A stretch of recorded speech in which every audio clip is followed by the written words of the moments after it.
तो guys class 10th का chapter 1 science chemical reaction and equation मैंने आपको 2 पार्ट डाल रखे हैं। तीसरा पार्ट है types of chemical reaction. First इसका पॉइंट है combination reaction, a reaction in which 2 or more reaction react to form a single product. इसके हिंदी में बता दे रही मैं आपको, दोनों में बता रही हूँ, हिंदी और इंग्लिश दोनों में। संयोजन प्रतिक्रिया, जिस अभिक्रिया में 2 या 2 से अधिक पदार्थ आपस में अभिक्रिया करके एक ही उत्पाद बनाते हैं उसे संयोजन अभिक्रिया कहते हैं। जैसे कैल्शियम ऑक्साइड वाटर जब इसमें कन्वर्ट होता है तब कैल्शियम हाइड्रोक्साइड बनता है। जैसे कोयले का जलना, जब कोयला जलता है तो राख बनती है, CO2 बनता है। जब कोयला जलता है तब कार्बन डाइऑक्साइड गैस बनती है। क्लियर है गाइस। जब जल का निर्माण होता है तब हाइड्रोजन, प्राकृतिक गैस मीथेन का जलना, इसके एग्जाम्पल्स हैं गाइस। फिर इसका सेकेंड पॉइंट है एस्ट्रोमेटिक रिएक्शन, मतलब ऊष्माक्षेपी प्रतिक्रिया।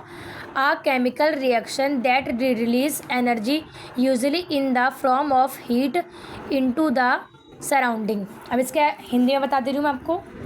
ऊष्माक्षेपी अभिक्रिया ऐसी रासायनिक अभिक्रिया जिसमें ऊष्मा के रूप से बाहर निकलकर आसपास के वातावरण में फैल जाती है। मतलब एक ऐसी रासायनिक अभिक्रिया होती है ऊष्माक्षेपी अभिक्रिया जब एक पदार्थ से बाहर निकलकर पूरे वातावरण में फैल जाती है। क्लियर है गाइस। जैसे कि हीट, जैसे मान लो अगर हम कोई चीज़ जैसे फेरस सल्फेट, जैसे जब इसका हीट लगती है तब ये पूरी वातावरण में मतलब पूरी जगह में फैल के जब फेरिक ऑक्साइड बनाती है। क्लियर है गाइस। अब मैं आपको इसका बता रही हूँ सी पॉइंट, एंड्रोथर्मिक रिएक्शन, मतलब उसमें शोषी प्रतिक्रिया। A chemical reaction or process that absorb energy from its surrounding to usually in the form of heat. अब मैं आपको इसको हिंदी में बता दे रही हूँ गाइस। इसको बोलते हैं उसमें शोषी प्रतिक्रिया। किसको बोलते हैं हम? एंडोथर्मिक रिएक्शन को उसमें शोषी प्रतिक्रिया ऐसी रासायनिक अभिक्रिया या परिक्रिया जो अपने आसपास से ऊर्जा को अवशोषित करती है। मतलब एक ऐसी रासायनिक प्रक्रिया होती है जो अपने जो आसपास की ऊर्जा होती है वो अपने अंदर सोख लेती है। मतलब जैसे बर्फ़ का पिघलना एक ऐसी प्रक्रिया है जिसमें ठोस सॉलिड से द्रव लिक्विड जल से बदलने के लिए आसपास के उसमें शोषित की जाती है। इट मीन्स है, इसका मतलब जब जैसे बर्फ़ होती है, ठोस कोई पदार्थ होता है, बर्फ़ है, तो वो किस में कन्वर्ट हो जाता है? द्रव में, मतलब लिक्विड में।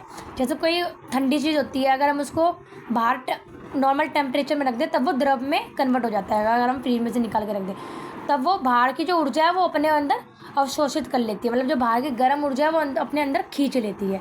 क्लियर है गाइस। थर्ड पॉइंट है इसका डिकम्पोजिशन रिएक्शन, मतलब विघटन प्रतिक्रिया।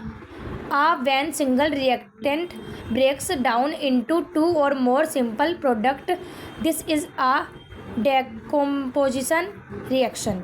अब मैं आपको इसकी हिंदी बता दे रही हूँ।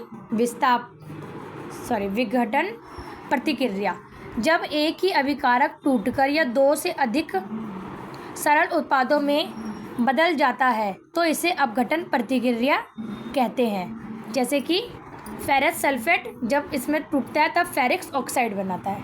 क्लियर है गाइस। अब मैं आपको इसमें बता रही हूँ डिस्प्लेसमेंट रिएक्शन।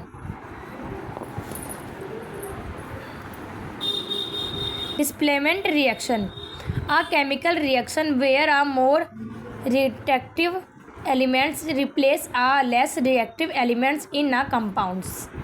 अब मैं आपको इसको हिंदी में बता दे रही हूँ। विस्थापन प्रतिक्रिया एक ऐसी रासायनिक अभिक्रिया जिसमें एक सक्रिय तत्व किसी यौगिक से कम सक्रिय तत्व को हटा देता है और उसकी जगह ले लेता है। मतलब कि ऐसी रासायनिक अभिक्रिया है जिसमें एक जो ताकतवर तत्व होता है जब एक तत्व को हटाकर अब उसकी जगह ले लेता है तब उसको बोलता है विस्थापन प्रतिक्रिया। विस्थापन मतलब ये अपनी जगह से उसको विस्थापित कर दिया, हमने हटा दिया और हम खुद उस पर वहाँ बैठ गए। क्लियर है गाइस। जैसे कि जब आयरन इसमें कन्वर्ट होता है कॉपर सल्फेट बन जाता है। जब आयरन से कोई चीज़ बनती है तो कॉपर सल्फेट बन जाती है। अब इसका F पॉइंट है डबल डिस्प्लेसमेंट रिएक्शन, मतलब द्विविस्थापन प्रतिक्रिया। A chemical reaction where two compounds exchange ions or to form two new compounds. इसकी हिंदी, द्विविस्थापन प्रतिक्रिया वह अभिक्रिया जिसमें दो यौगिक अपने अपने आयन आपस में बदलकर दो नए यौगिक बनाते हैं। मतलब ये ऐसी प्रक्रिया होती है जिसमें दो यौगिक मतलब दो लोग मिलके अपने अपने आयन मिलाकर एक नए यौगिक का निर्माण करता है, उसको बोलते हैं द्विविस्थापन। मतलब दो यौगिक बन रहे हैं, दो यौगिक मिलके एक नए यौगिक का निर्माण कर रहे हैं, तो उसको बोलते हैं हम द्विविस्थापन प्रक्रिया। क्लियर है गाइस। अब मैं आपको इसका बता रही हूँ जी पॉइंट है इसका, redox reaction a chemical reaction that involves a transfer a electrons between two spices. इसकी हिंदी है अपचयन अभिक्रिया वह रासायनिक अभिक्रिया जिसमें दो पदार्थों के बीच इलेक्ट्रॉनों का लेन देन होता है और जिसमें एक का ऑक्सीकरण तथा दूसरे का अपचयन होता है। मतलब कि जब दो पदार्थ इलेक्ट्रॉनों का आपस में लेन देन होता है और जब इसमें एक का ऑक्सीकरण होता है, मतलब एक बाहर निकलता है, और एक का अपचयन होता है। इसका एग्जाम्पल यही है, carbon hydroxide oxygen. Clear guys. अब इसका है एच पॉइंट, ऑक्सीडाइजिंग एजेंट मतलब ऑक्सीकरण।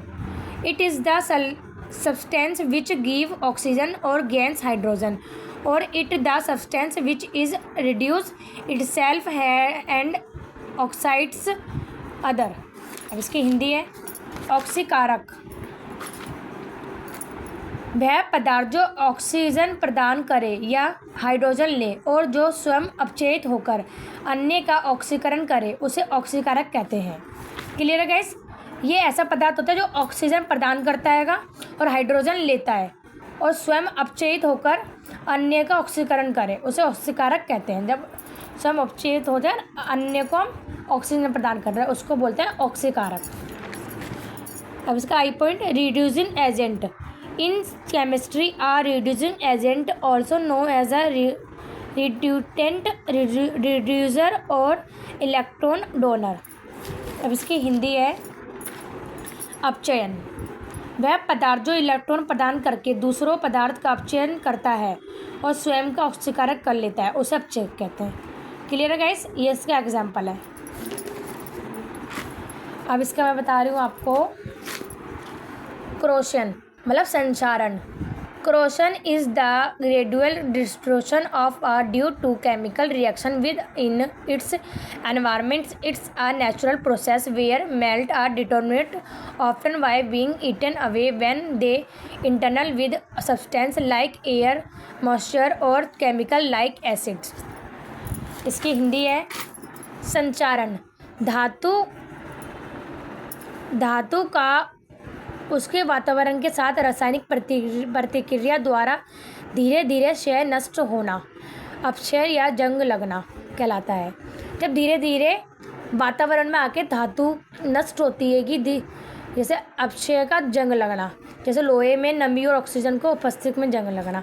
जैसे लोहा नमी या ऑक्सीजन के उसमें आता है संपर्क में आता है तब उसमें धीरे धीरे जंग लग जाती है, मतलब वो धीरे धीरे चीज़ नष्ट होने लग जाती है, तब उसको बोलते हैं हम संचारण।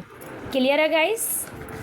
अब इसका है लास्ट पॉइंट है rancidity the process where fat and oil in food were export to air under to oxidation corrosion are change in small taste and sometimes color making the food stale and unsuitable for कंसुपेशन। इसका answer है वह प्रक्रिया जिसमें भोजन में मौजूद वसा fat और तेल ऑयल हवा के संपर्क में आकर ऑक्सीकरण कर लेते हैं, जिसमें स्वाद और कभी कभी रंग बदल जाता है और भोजन बासी या खाने योग्य नहीं रह जाता। एग्जाम्पल के लिए मैं आपको बता रही हूँ कि इसको हम क्या बोलते हैं रेंसिडिटी को। एग्जाम्पल में आप ले लो, जैसे कि हम कोई पैकेट की चीज़ लेते हैं, चिप्स ले लिया, कुरकुरे कुछ भी ले लिया, अगर आप उसकी पन्नी फाड़ दोगे, अब पन्नी फाड़ के अगर आप उसको खुले में कोई चीज़ें रख दोगे तब आप हमेशा ध्यान रखना वो चीज़ कैसे जाती है, वो एकदम से उसका टेस्ट भी चेंज हो जाता है एंड उसका जो वो होता है मॉइस्चर होता है, मतलब उस खाने की चीज़ होती है क्रंची होती है, वो भी उसके अजीब सा बासी सा हो जाता है। ऐसे हम बासी खाना कोई भी खाना अगर खुले में रख देते हैं तब उसका टेस्ट चेंज हो जाता है एंड वो भी खुले में रखे हुए तेलीय भोजन जैसे समोसा, चिप्स, नमकीन ख़राब हो जाना, फिर वो जल्दी अगर खुले में हम रखते हैं तो जल्दी वो ख़राब होने की उपस्थिति में हो जाता है। ओके गाइस, क्लियर है? अब आपका ये चैप्टर कंप्लीट है। अगर आपको हमारी वीडियो पसंद आ रही है तो आप हमारी वीडियो को लाइक कीजिए, शेयर कीजिए एंड सब्सक्राइब कीजिए।